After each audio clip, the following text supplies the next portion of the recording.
Professor Jeff McClain from the Department of History and the Idaho Asia Institute. His topic is Protestant Educational Mission in West China, Vanguard of what? And in the course of the next 50 minutes, we will hear the answer to that question. Let me tell you a little bit about our guest. Professor McClain is a history of modern East Asia.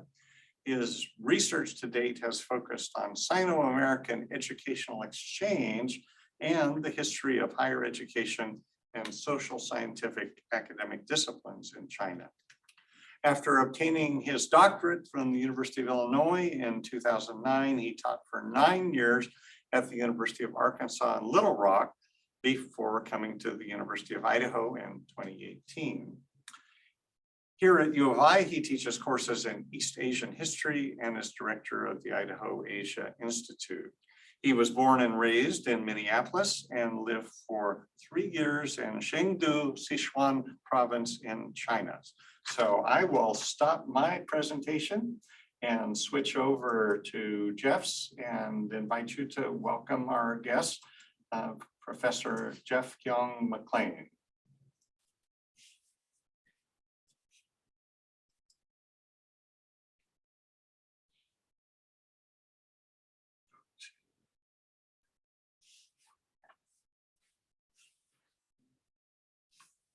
And could I get a thumbs up from the Zoom audience that you are seeing the title slide for the presentation? Great, thanks, Allison.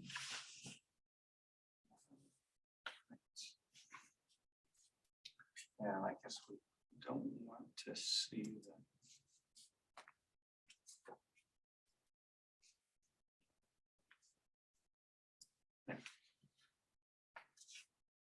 So, very good. Do I need to do a slideshow on this? Is this still the kind of? That's what. Oh, this is what they're seeing. That's okay. What they're seeing on Zoom. Yeah. All right. And this is the camera I'm looking at, I think. Okay. I got a nod from someone. Yeah. So thank you, Kenton, and thank you everyone who came out today in this very crazy April. It does seem like we put everything in April, which is a mental note to maybe not do that next year, but it's understandable why. So today's topic is really something that's bringing together two very broad interests of mine, which is one is as Kent mentioned, Sino-American educational exchange, and with that, includes areas of conflict, areas of cooperation, et cetera, and why and motivations. And I'm very interested in that, over the last century, all the way up till now, in fact. Another area I'm interested in is just religion in China in general, especially in the modern era. I'm very interested in religion, as it, encountered modern nationalism in China, and you'll see a bit of that here today in today's talk. And of course, I'm also interested, although I haven't really done much research on it per se, but the experience of all the major religions in post-1949 People's Republic of China and sort of the engagement with, religion as sort of cooperating with or opposing the state. Again, that's not something I've researched on, but I do, teach about it.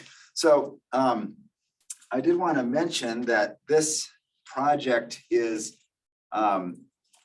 partly my contribution to a larger interdisciplinary project called Mapping Religious Diversity in Modern Sichuan, which is funded by the Zhangji Guo Foundation. And this is a group of scholars. The two PIs are shown here, but there's about a dozen or more of us who are working on this together, just trying to assess, exactly the questions I'm interested in, sort of the role of religion in Sichuan Province over the 20th century. And so we have, anthropologists and historians and religious studies scholars all working together with really quite a wide array of perspectives. And when you hear papers from each other, they sometimes seem rather disparate, but we're hoping to sort of bring this all together. And I was brought on to this project somewhat late. I think maybe they were desperate to find someone doing Protestantism or something, I don't know, but I was very happy to get on board with this. So some of what I'm saying today is part of this. I will say not everything is.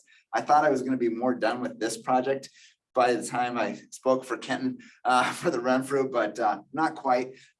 Spring got busy. So I do have to have my paper done for them in September because that's the deadline. But so what you're getting today is kind of a hybrid, actually, a little, I'll say, mishmashy of some research, some previous research I've done, some kind of combined stuff. And then towards the end, sort of more of the last bit is related to this particular project. So you're getting a Jeff, would you mind hitting that blue button and admitting someone into the meeting? Perfect. There you go. Yep. So so that is a little bit about the project, broadly speaking.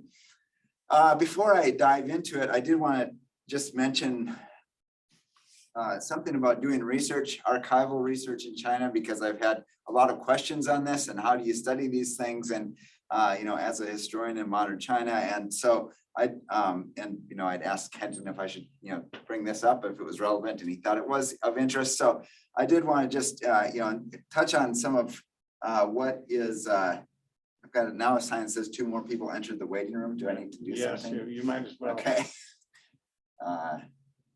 You could admit all. Admit all. Okay. All right. Did that? I did it. Okay. Anyhow, so I will say I haven't been, in the archives in China since probably 2017. And with this new project, I've done actually most of my archival research at Yale, which happens to have a lot of good material for this. So I'm talking about my experience a few years back. Things could be slightly changed. But I just would note that for historians working on China, there is a kind of convenient date at which before you can get a lot of sources and after you can't, and that's 1949. So you will find there are probably an excessive number of historians like me who work on the Republican period, which is China before 1949, and not that many who work on post 1949.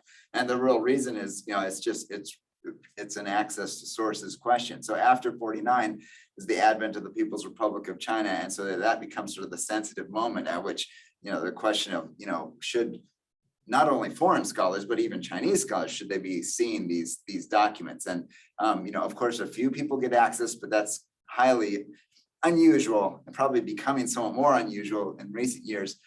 Whereas pre-1949, happily for me and for others, it's a fairly laissez-faire attitude towards that, because that was not this regime. That was Chiang Kai-shek. That was a different thing. And so with relatively few exceptions, if you want to study modern China, you go before 49.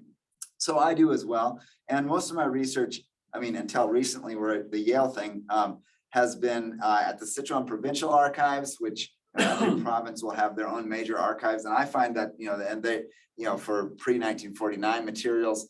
And, I've been to a few other major archives in China, although I was finding out that basically everything from about Sichuan Province, where I do my research, I'll introduce that in a few minutes, but it's all there. You don't really need to go to the National Archive because they've got copies of it here as well. So this is a great resource. And it's not that hard. At least again, it wasn't that hard in my experience to get in and to get access to this material. And I think this is a little contrary to what some people would think about accessing material in China. There's a little bit of procedure, of course, but there's even procedure to go to Yale. You have to announce yourself. You do have to, find a local partner, but that's not that difficult. You just have to find a professor who is friendly and, kind of interested enough in what you're doing to sign on. If you're going to be there long-term, which I was for 1 full year at one time, then you need to affiliate officially with a local institution. But again, I think not overall that difficult, to do if this is your field, obviously. And so then, at the archives, my own personal experience is that they were, basically the archivists were appeared busy all the time. And, if you tried to get them to do too much, they got frustrated. But if you were sort of friendly and, just, played by the rules, did the requests the right way, you got almost everything you would ask for. And I just, the little sort of caveat is it's almost, there's always a little bit of a, and this might be different than say working at Yale, whereas if it was in the catalog, they brought it to you at Yale. There was a sort of second level, I guess, or third level or whatever sort of check on the material by someone in a back room that I never saw. And so, if I maybe would be, you'd request these 9 files and you'd get 8 of them or something like that. And maybe they were just telling you don't ask for so much, but there seemed to be a sort of an understanding that there was still something that might be off limits and would have to be checked back on. But again, my own overall, for my purposes, I was able to see what I needed to see, which were mostly reports from institutions, schools, and such, and some like old magazines, newspapers, and things like that. So it was not really too difficult. I did have more trouble trying to access really small local archives. So I was trying to do work in some smaller towns around the region. And that is, I think, sort of outside of the big city. You get more sensitivity among some of the archivists about what is this foreign scholar doing out here? Even though I had what I thought was legitimate paperwork to go visit, I get sort of stalled sometimes, or, just shown a room of random papers that didn't have anything to do with what I was really looking for.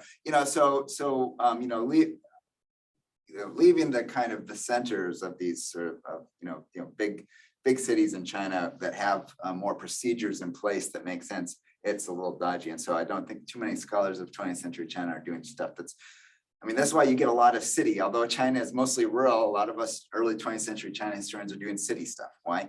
Again, that's, access to materials, I think. So big picture on this is, and I'm happy to discuss it more later, is that it's not really difficult, but, does have some idiosyncrasies, I guess.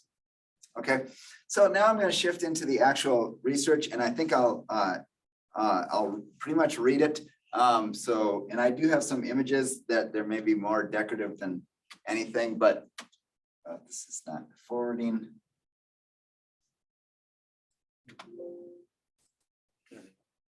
Okay. I'm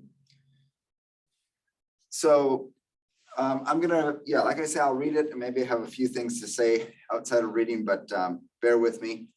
I'll try to do this efficiently. So there were, during the Republic of China, that's 1912 to 1949, 13 Protestant missionary-run colleges in mainland China. Historians' assessment of their place has been varied. Arthur Schlesinger Jr. saw the Protestant missionary colleges as one prong in the cultural imperialist project of the West to dominate China, the softer side of military and economic imperialism. Many Marxist historians in China after 1949 likewise saw missionaries and their colleges in very similar terms.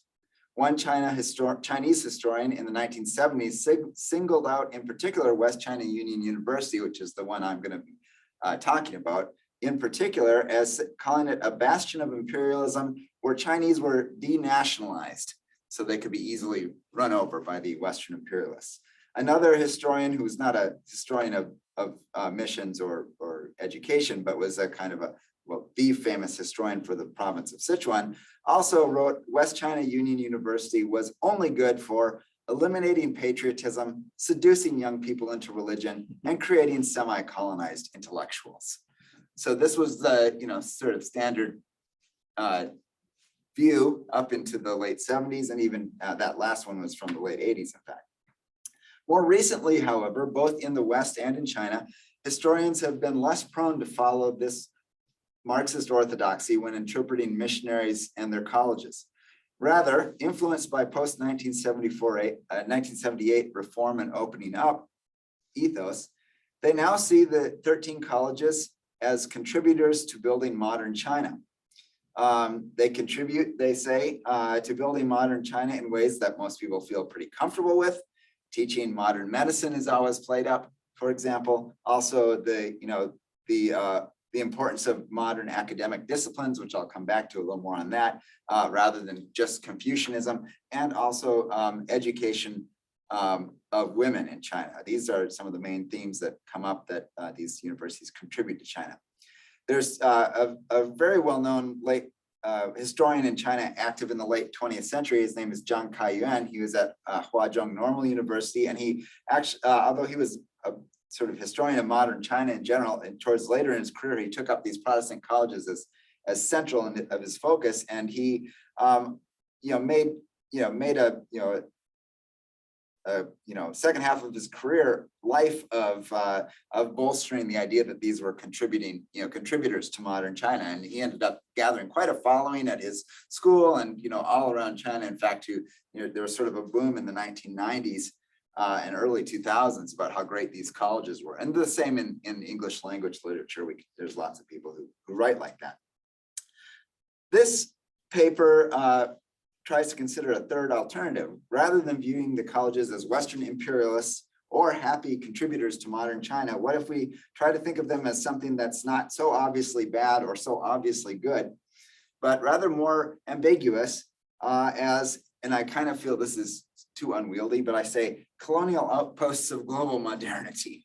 And I guess, what I mean by that, you'll see fleshed out as we go on, but is that these schools train students, faculty, and those they encountered in the norms of modern nation state life and how to fit in best into a capitalist world system, within that nation state.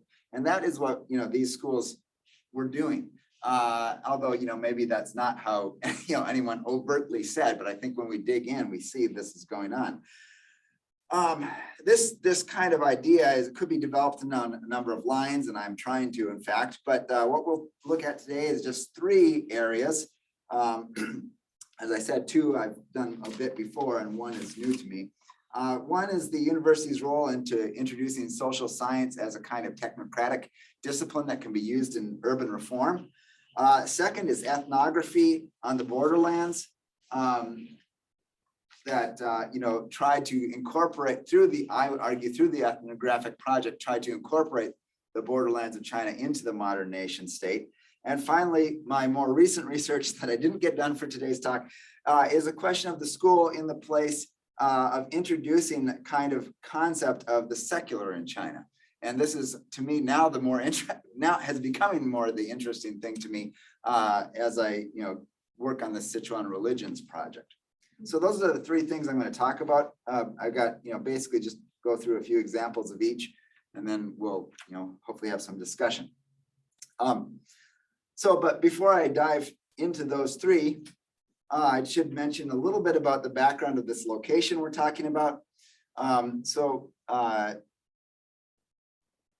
The background is Republican China, the era in which I look at, and the era in which this university thrived, 1912 to 1949. So that's right after the end of the last dynasty and before Mao Zedong proclaims the founding of the People's Republic, was an era of fragmentation. The collapse of the Qing Empire sent politicians and military leaders scrambling for new ways to bind together the new nation state. Intellectuals theorized the meanings and ancient origins of the Zhonghua Minzu, the Chinese nation, which was a new term that they borrowed from Japanese, the word minzoku, which was in turn borrowed from the German Volk. So this is a concept coming out of German sort of thinking about who the people are and the nation into Japan and then into China. Working against efforts to think about who these people were was regional power holders, sometimes called warlords. Warlords was the bad name. Now we're supposed to call them regional power holders or neutral. They're nice guys, maybe not. But geographic isolation of large regions, which I'll talk about Sichuan in particular. Foreign imperialism, of course, as well as numerous ethnic minority groups, not necessarily designated as ethnic minorities at this time yet, but who we later conceive of as such, who sometimes themselves were very inspired by the modern ideas of political independence. the site of our study in particular, which is Sichuan Province, which that's where I do my research. I'll just, kind of circle it here. I don't have a map of the province per se, but you can see it essentially central right in that map on the screen right now. Really all these issues came to a head there. So S.A.M. Adshead, a historian of modern China, has described Sichuan Province that we're going to be looking at as the best province of a traditional empire and the worst province of a half-modern republic. Sichuan was, after all, according to a long-standing popular moniker, the land of abundance, describing its abundant natural resources, in particular its year-round agriculture. Some people also call it the rice basket. So it's a very abundant land. However, even long before the Republic of China, Sichuan was also known to be the first province to fall out of imperial orbit when the center was weak, and almost always the last one to be reincorporated once the center gained strength. During the Republican era, a decidedly weak moment for the center, Sichuan steadfastly resisted reincorporation. Sichuan was geographically isolated, surrounded on all sides by mountains, and this doesn't really fully show it, but just know that there are mountains basically surrounding this entire province. Making military campaigns there necessarily long and costly, so that did not making it a disincentive for the center to try to conquer that. Dozens of disparate ethnic groups inhabited those mountains, especially in the west and in the south.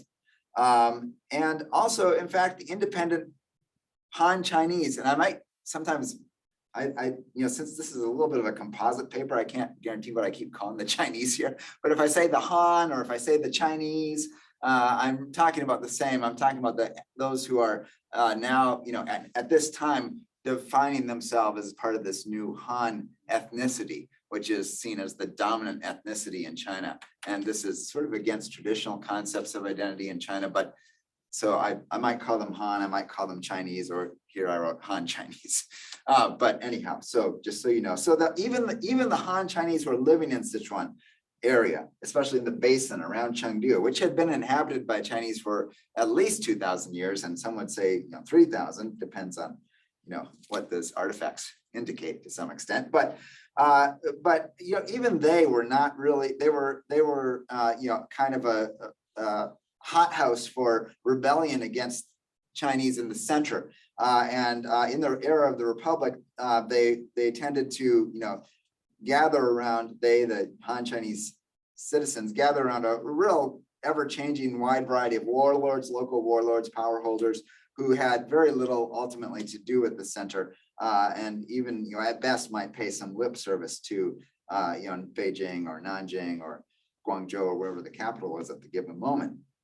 And by the way, this kind of went both ways. People on the eastern part of China, which was the more modern side, Shanghai, of course, really saw the Chinese who lived in Sichuan as sort of like backwards. So Liang Qichao, who is a very famous early nationalist in China. I mean, he was more than just a nationalist, but that's one thing. And he contrasted dynamic Eastern China with stagnant Sichuan, which he said in particular, the customs in Sichuan have not changed in 1,000 years, which is an interesting kind of, I see it as sort of a grabbing onto Western imperial discourse about China, which is they haven't changed for whatever. They're just stuck in time. And, he took that same concept and then applied it off to the people in Sichuan. He was talking about Chinese there.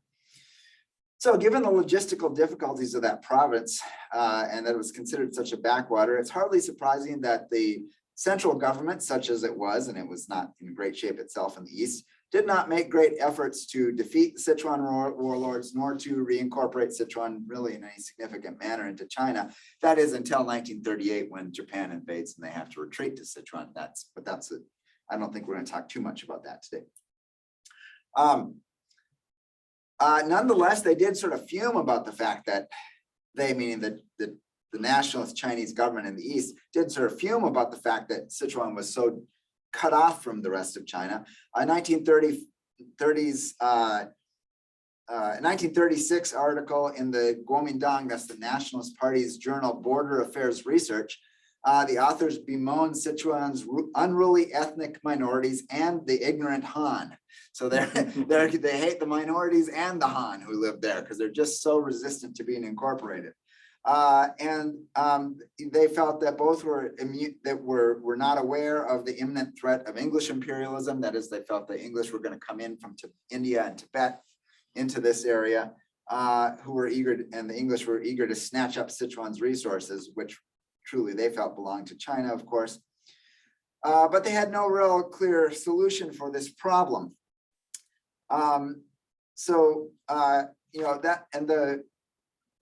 The reason I bring that up, just to say that the nationalist government was interested in bringing in Sichuan but couldn't, it sort of leads to my main sort of thesis here in a way, is that interestingly, it turns out, I guess now I've gone off script slightly, but it turns out that the Protestant missionaries end up doing some of the work, some of the labor on behalf of the nationalist government, even though they don't necessarily have they're not beholden, automatically to the nationalist government. And so that's what I want to look at, sort of how the university in particular functioned as sort of aiding and abetting those goals of the elite Chinese in the East. West China Union University was established in 1910. It was established by 4 mission boards, the American Methodist Episcopal, the American Baptist, the Canadian Methodist, and the British Friends. They had already established before this a number of middle schools. So this was kind of a way to like, well, now we finished middle school, where are they going to go? The school in Chengdu was meant to capture those middle school students that were coming out of all these denominations. I switched.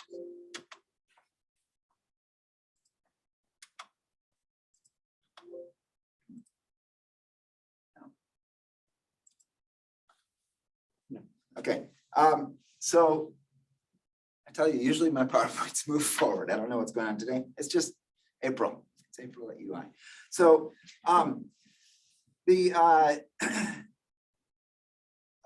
so they found this in 1910. There's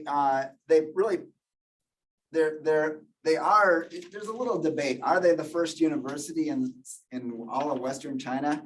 Arguably, they are the first sort of modern university. There are these kind of some Confucian academies that are sort of in process of bringing in mathematics and physics into these Confucian academies. So there are some Chinese schools that are transitioning towards modern universityhood, but sort of the idea of the modern university, you could make an argument. Okay, of course, the historians who study this say, yeah, this was it. The defenders of Sichuan University like to say they were the first. But anyhow, it's one of the first, if not the first, sort of modern style university that's built. And you can just see, I'll just point out on this picture, you get a sense of the architecture. They brought in a British architect, Fred Roundtree, and I think he did a fabulous job. He started designing the campus and the buildings. And today, it's the design of the buildings is much heralded as sort of bridging Eastern and Western cultural traditions, and and sort of the Eastern style, the Chinese style, you can see with the roofs and the curving and everything. And also you can't really see it, but the windows are full of lattice. But then also what they often call the Western functionality of the interior room spaces and design. And so so Fred Roundtree designed this kind of interesting hybrid style campus. And in one of the earliest sort of stated goals of the university in the, I don't actually have a year written down in my paper here, but sometime 1910, 11 or so, the stated goal of the university was, the object of this university shall be the advancement of the kingdom of God by means of higher education in West China under Christian auspices. So there's a lot that could be unpacked, I suppose, in there, and we'll sort of see what all that comes to mean. It's open to a lot of interpretation, I'd say. But what I'd like to point out is that even though it does talk about the kingdom of God and Christian auspices, from the very beginning, it was really supported by both local and national Chinese elite.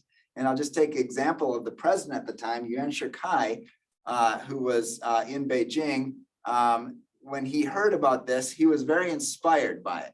And he, in fact, sent money to build a building from national coffers from Beijing to this Protestant organization to grow their university. So he sees this as, and I've only seen one letter from him, and I don't know his deep thoughts behind all this exactly that went on, but he's supportive at least on out of the front. My point being here is this, the leader of modern Republic of China, wasn't a very modern fellow himself, but is in the early years in 1914 already supporting the efforts of West China Union University. In fact, he goes on in the one letter I've seen from him on this to describe, and this is interesting to me too, he describes what the missionaries in West China are doing, are creating what he says is great harmony, which is actually a Confucian concept. In his Chinese characters say Da Tong, which is this basically a kind of utopian Confucian vision. And he goes on and says, the missionary educators will lead to the unification of cultures and morals. And I'm kind of off script here and speculating, but I do find this interesting. And I've got all kinds of information they haven't put in this framework yet, but I think there is at the very early phases of this, a sort of interesting sort of Confucian Christian thing happening that's not what I focus on, because I look more at the nationalism later and everything. But I would like to kind of go back and sort of look over my sources again and consider, sort of some of the lingo that, for example, Yuan Shikai uses, of course, but also some of the lingo the missionaries use too, that might sort of, in a way, hark back to some traditions, not necessarily in sort of the sort of modern nation state that I'm going to be talking about, but that's something I need to do. So now let's get on, and I need to move a little faster. Let's talk about, for the sake of time, I might just try to give one example of each, because I've got 3 areas I wanted to talk about, but I've already talked too long, I see. So first off, the urban reformism.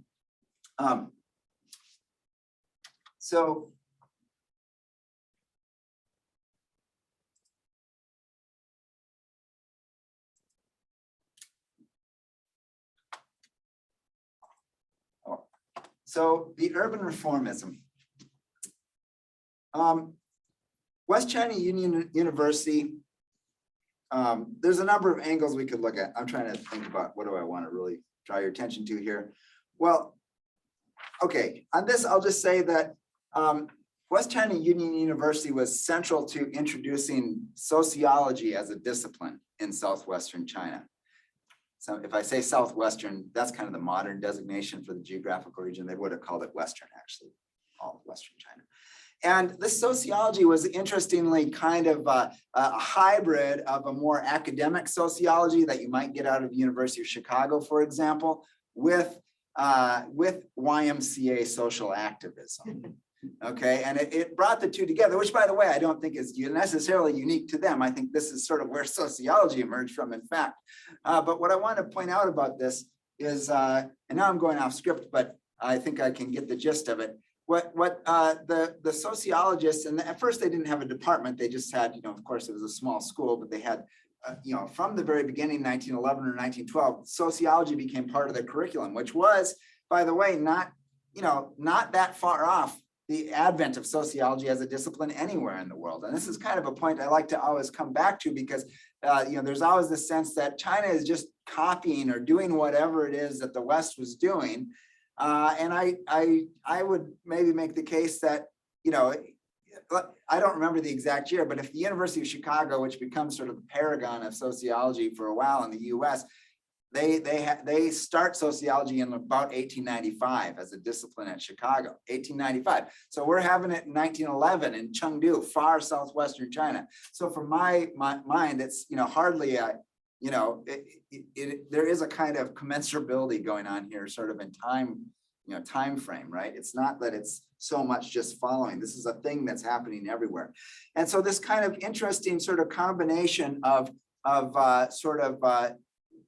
so, the idea of practicing social surveys, right? Like you're going to go out and you're just going to count things, right? And you're going to sort of see what people are doing. You're going to write it down. You're going to write up the report with this sort of activism of the YMCA. What I'm blaming the YMCA, but just this out sort of doing good out there sort of comes together in their department. And I've looked at a lot of sociology journals that are emerging out of West China University. And by the way, this is great for the scholar. I mean, they're just publishing all this stuff. I don't know how probably the readership's not large, but still, still there.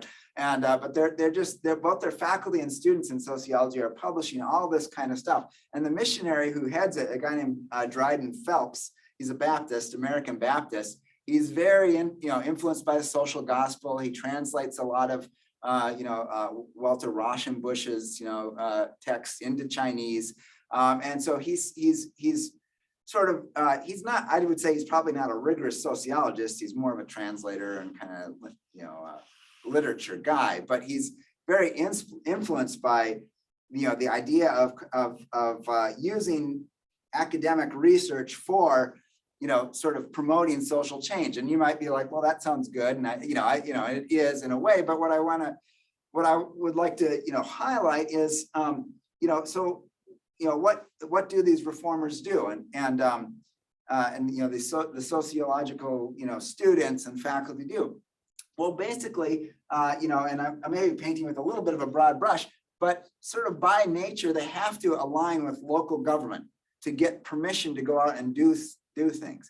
And so what they do is they will basically kind of create what I see, and this is a little bit interpretive, but I see as kind of a sort of aiding and abetting the warlord states in thinking about how to better manage urban spaces.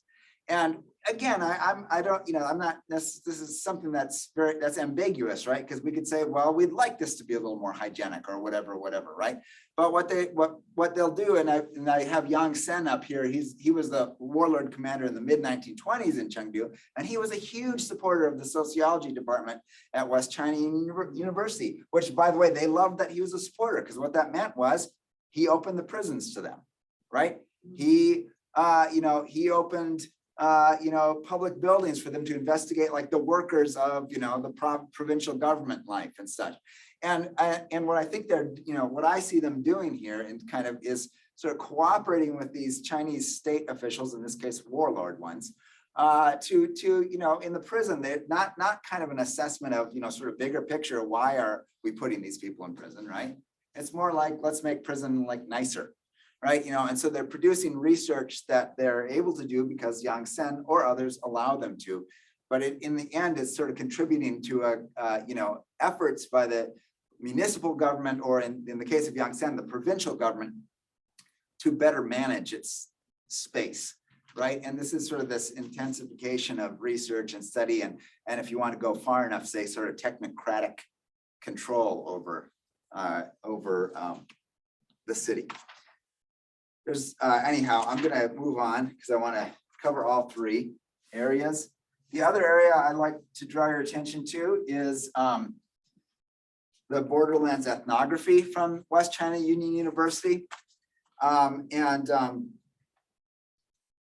course, just like many Chinese intellectuals were demanding national self-determination, Minzu Zijue, the problem with that concept is, again, goes back to who's part of the nation, right? And so, there were all sorts of ethnic minorities who, again, what we now call ethnic minorities within China, who are thinking that sounds like a good idea. Minzu Zijue. Who's the Minzu? We're the Minzu. Who do we need independence from? China, right? And so the question was, who is a part of this Minzu? Who is a part of the nation, and how are you going to sort that out? And that was a problem, obviously, for particularly the Chinese state, which wanted, as large of a sort of geobody, territorial space as they could manage. And what I want to, show with the case of the missionaries out of West China Union University is that they mostly adopted a sort of very large sort of vision, expansive vision of what was the modern Chinese nation state that incorporated all those borderlands peoples, in fact, into it. And this is not this map. I feel like I have a new interpretation of this map, which is why I show it. Not that it's necessarily from West China Union University, but this map is from a kind of controversial book published by the Protestants in China in 1923. And I think the controversy mostly comes over the the title of the book, which is really probably not advised, The Christian Occupation of China, which pretty much plays into, it's an imperialist project, right? And a lot of Chinese nationalists really railed against this book. It's a very thick book, and it's basically strategies for Protestant missionary efforts in China. But what I want to point out with this book, and it fits with what I was going to say about the ethnographers at West China Union University, is that you'll note that in the map that's provided with the book, what is China? Well, it is all of the old Qing Empire, right? I mean, so the missionaries have no problem with incorporating Tibet. It's part of China. They have absolutely no problem. You see in the Northwest, seeing Xinjiang rather is part of China. And even they have Outer Mongolia. So that's, really, they don't put Korea. So that's interesting. They don't put Taiwan. That would have been part of Japan at this time. And they don't have Hainan Island in the south, but other than that, they do a very generous perspective on what is China, from their perspective. Why would they do this? I say it's a few reasons, but notably, the missionaries feel they have a kind of sense of hierarchy of civilizations, and they mostly, I would argue, think of themselves as very high, but the Chinese is not that far below them. And then below the Chinese would be the other ethnic groups. And so there's a sense that wouldn't you want the more civilized person to rule? And there's also a question of evangelism and who's more better for the evangelists and everything. And there's other things that play into this. So this is I've read quite a lot on this, and I find that this is not, although it's not talked about in the literature, this is quite common view among Protestant missionaries in China at the time, expansive vision of the borders of China. That too, and by the way, one other thing on this map, I'm just kind of proud of discovering this, that's why I'm telling you. But this map was then picked up by a nationalist geographer in Nanjing for the textbook publishing house. And he didn't tell anyone, but he basically stole a missionary map to use to describe to Chinese students what is China. And he did add Taiwan, so he did a couple changes to even make it bigger. But nonetheless, it's kind of an amusing point. Okay, back to the ethnographers. So the missionary scholars, by the way, they're not necessarily trained as sociologists, many of them directly. They're not trained as ethnographers. They sort of come to these things by default, right? They're just out there. They've got master's degrees. Missionaries were pretty educated, or sometimes PhDs. So they're like in the terms of modern disciplines, they're some of the smarter ones out there in Southwest China. So they, over time being sort of out in the field, they become ethnographers sort of. I think this is the way sort of modern ethnography develops in a lot of places, right? It's someone out there who happens to have a friend at the Smithsonian. So now they start collecting stuff and sending it back, and this is exactly what happens among these missionaries at West China. We don't have time to go into details, but there's a lot of examples of missionary ethnography. And again, the bottom line of all this is that the ethnography always placed the ethnic minorities on some kind of bottom of a scale of the civilizational ladder, okay? And they usually did so in cooperation with the Chinese state. That is to say, but again, Chinese state, the warlord state, okay? So they would travel with permission of warlords to rural and mountainous minority regions. They would produce reports about how backwards those people were and how they would benefit by China building a road into their land or something like this, right? And some cases they would use anthropometric studies to sort of prove that the Aboriginals of Southern Sichuan were just like the Africans, or something like that, unlike the Chinese and the Americans, who, whatever, I don't know how the measurements worked, but so this kind of thing was part and parcel of the project. And then my images here, I've actually published on this elsewhere, but the images here are of a museum, which was set up very much not unlike museums all over the West at the time, particularly in the US and the UK, but had a history part. And this is the museum on campus, and you can see the design's the same sort of cool building and everything. But it had a history section and it had an ethnographic section. Guess who got to be in the history section? Chinese. So they had they would show, 3,000 years of Chinese history arranged chronologically. So this idea of the march of the Chinese forward, which by the way, again, that's actually something compared to what some Westerners would be saying about China at the time.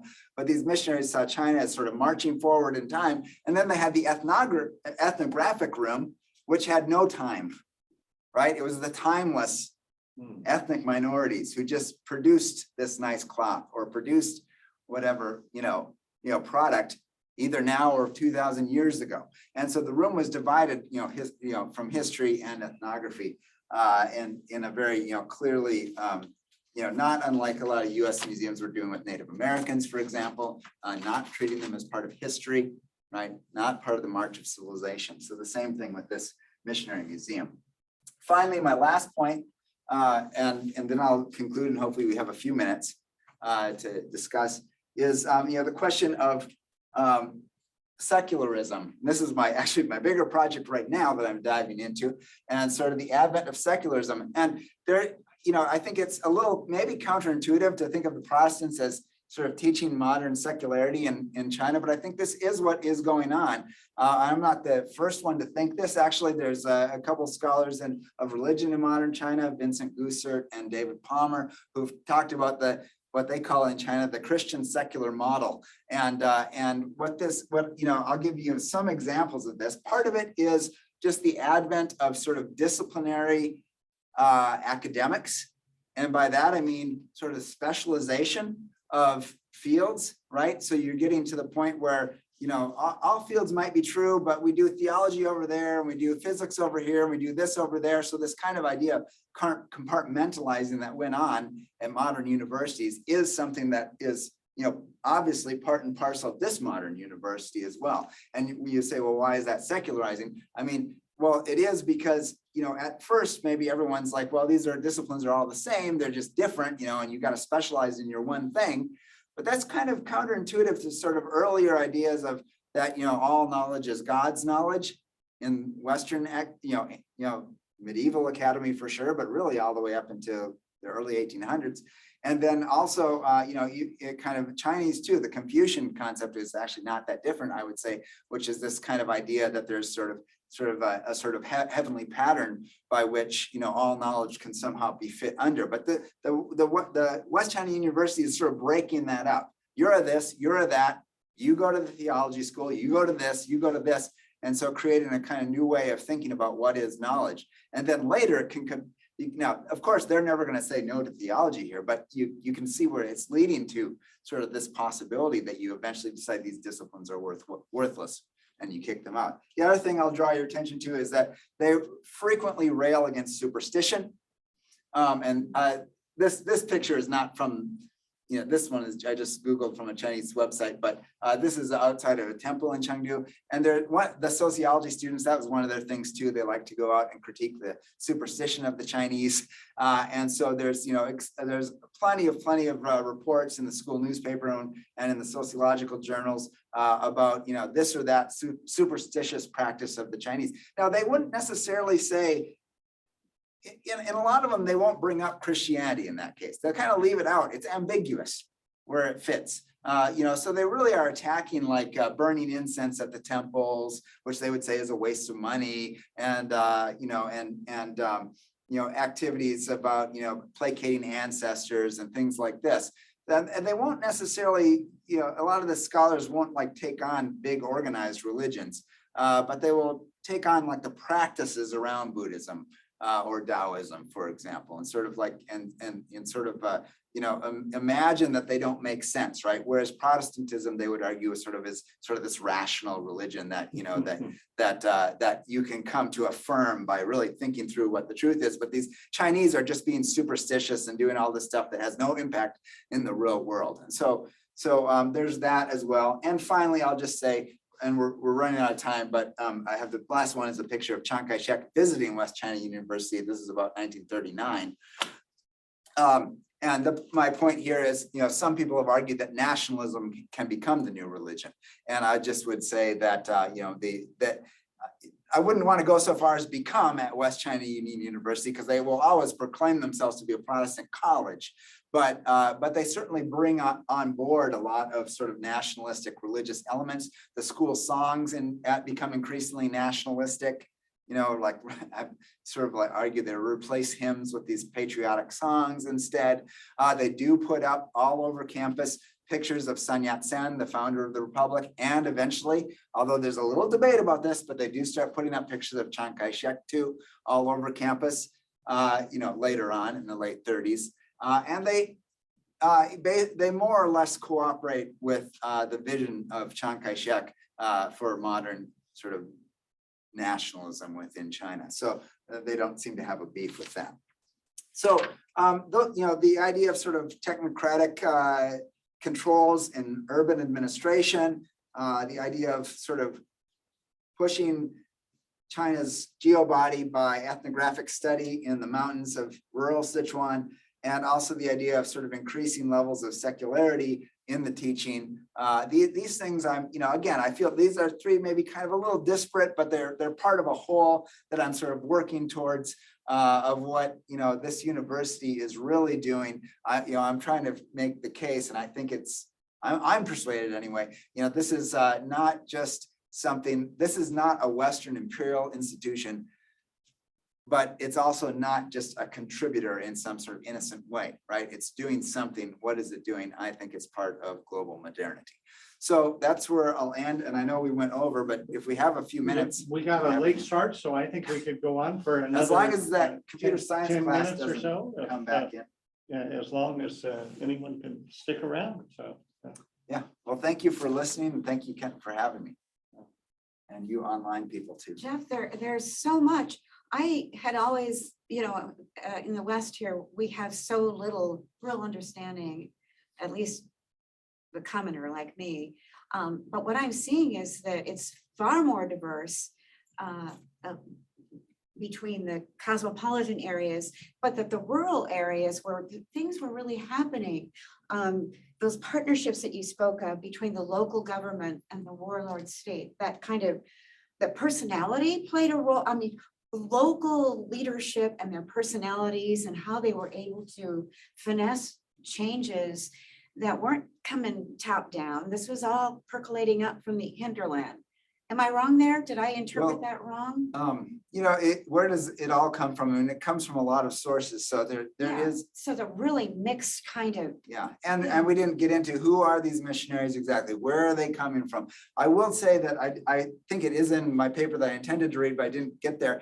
So I have been asked, well, then why, Jeff, I can't, that someone's like, I don't believe it. These guys are working for the Chinese state. And I'm like, well, not exactly, but I think they are sort of, they've kind of embraced sort of concepts of modern Chinese nationalism. And the reason is, I think partly they're sort of primed for it, having come out of their own sort of nationalist background in the United States or in Britain or in Canada.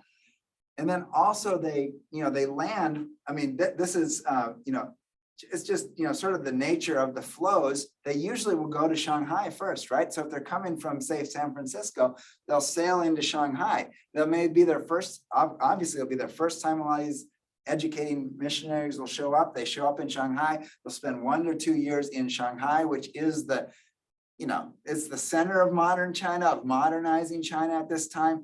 And it's where all the, of course, the British have a place and the French have a place, but also all the sort of nationalist Chinese are gathering there, and the intellectuals, and so that's where they're getting a foothold in what is China. I think I haven't really read like a good smoking gun that shows that, well, they say in Shanghai, so therefore this is true. But I just think that that's going on. And then you have the practicality of they end up in Chengdu, which is very remote. It's hard to get there.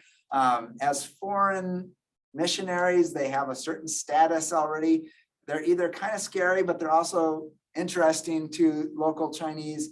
And they know from history that England and France and others have forced their will upon the Qing dynasty. And so you kind of don't want to, you would definitely treat them slightly with some caution, at least. And depending on your proclivity as a Chinese local elite, or in the case of Yang Sen thought he was a modernizer. He was a warlord. Nowadays, he's considered a warlord and kind of a sort of a ne'er-do-well, but that's really like, because he was contributing to divided China. But if you read his stuff, he thought he was a modernizer as good as anyone, and he didn't. And so he was, his own proclivity was to align with these missionaries, because they wanted what he wanted, which was modern China, as far as he could see it.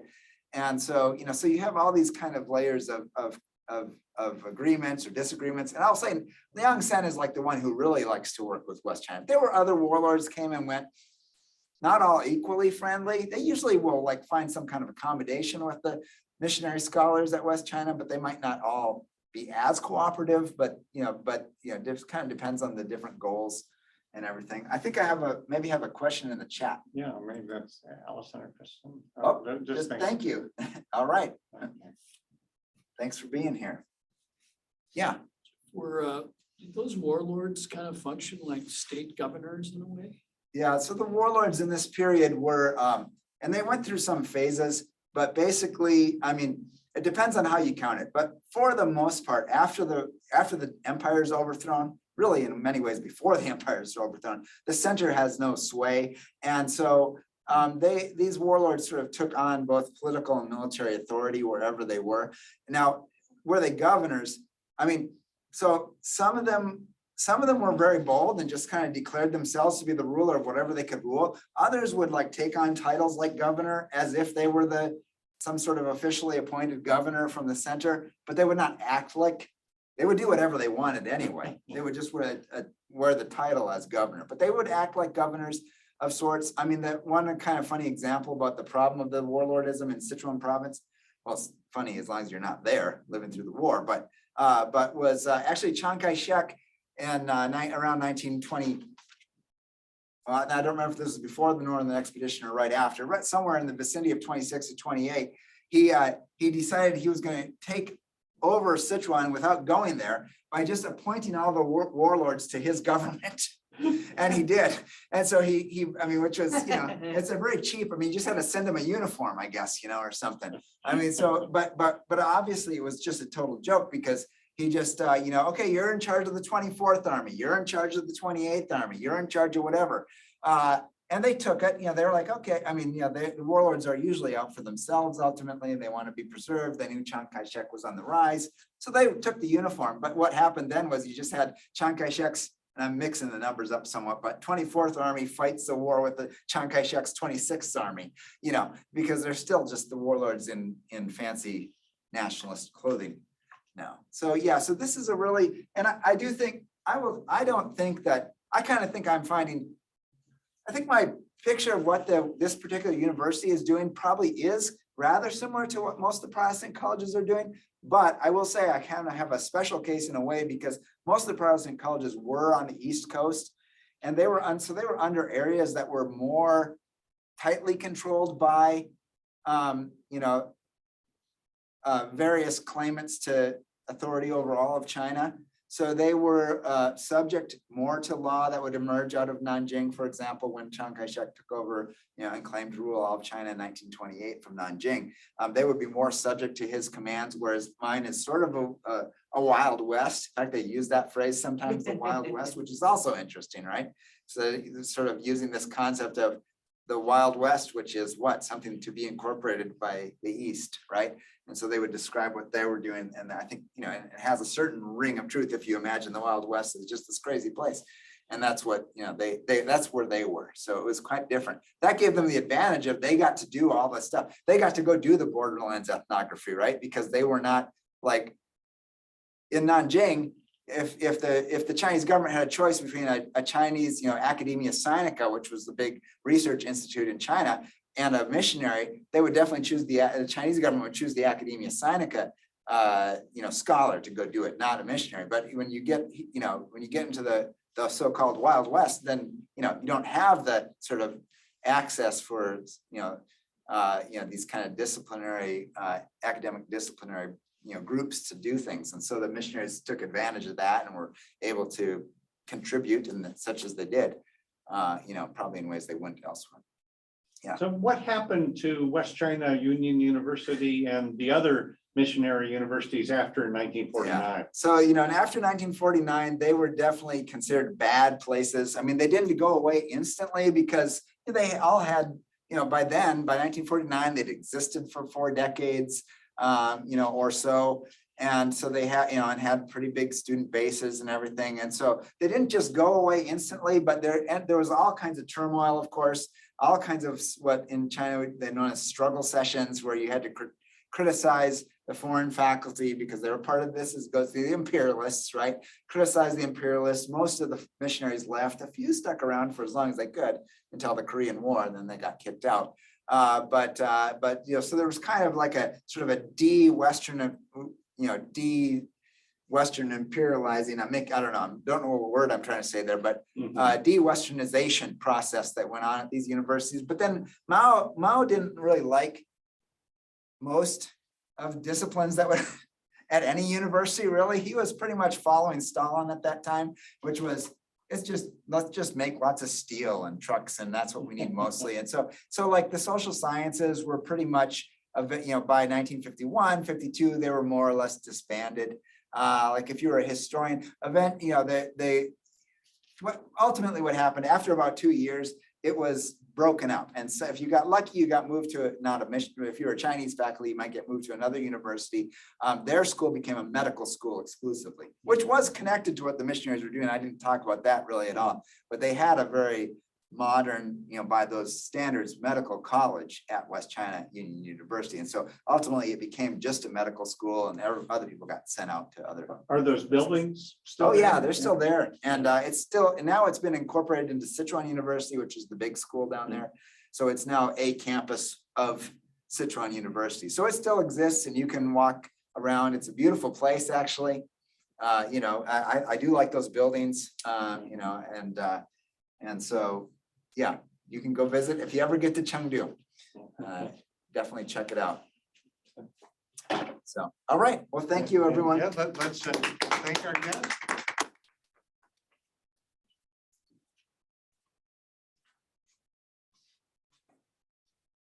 And if there's anybody still left on Zoom, Allison and Kristen, just a reminder, next week we will be outside the library at 12:30 for an in-person program by the Border Highlanders Bagpipe Band. So should be a lot of fun. It's completely different than anything you've heard this semester. So thanks everybody for being here, and see you next week. Coming.